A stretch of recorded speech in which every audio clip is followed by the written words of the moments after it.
ஏழை வியாபாரி ஒருத்தன் தெருவில் நடந்து வரும்போது அவனுக்கு பழங்கால காயின் ஒன்று கிடச்சிது. அதுக்கு நடுசில் ஒரு ஓட்டை இருந்துச்சு. அது அதிர்ஷ்டம் நினச்சி தன்னோட பைக்குள்ளே வச்சுக்கிட்டான். அன்னைக்கு மச்ச நாளை விட அதிகமாக வருமானம் வந்துச்சு. நல்ல வியாபாரம் நடந்துச்சு. எல்லாம் நாணயம் கிடைச்ச நேரம்னு நினச்சான். மனைவி கிட்ட போய் நடந்ததெல்லாம் சொன்னான்.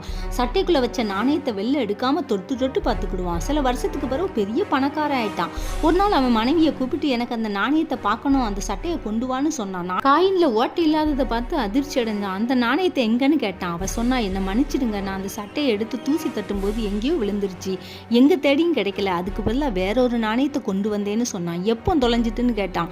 அந்த நாணயம் கொண்டு வந்த மறுநாளேன்னு சொன்னான். அமைதியா யோசிச்சான். அதிர்ஷ்டத்தை கொடுத்தது நாணயம் இல்லை, நம்முடைய நம்பிக்கை தான் புரிஞ்சுக்கிட்டான். ஆமாங்க, அதான் பைபிள் சொல்லுது, நம்முடைய விசுவாசமே உலகத்தை ஜெயிக்கிற ஜெயம்னு. அதிர்ஷ்டம், ராசி இதெல்லாம் ஒண்ணுமே இல்லைங்க. நம்ம ஆண்டவர் மேல வைக்கிற விசுவாசம் தான் நம்மளை ரட்சிக்கும், நம்மளை ஜெயிக்க வைக்கும். நேரத்தையும் காலத்தையும் இல்லை, அதையெல்லாம் படைச்ச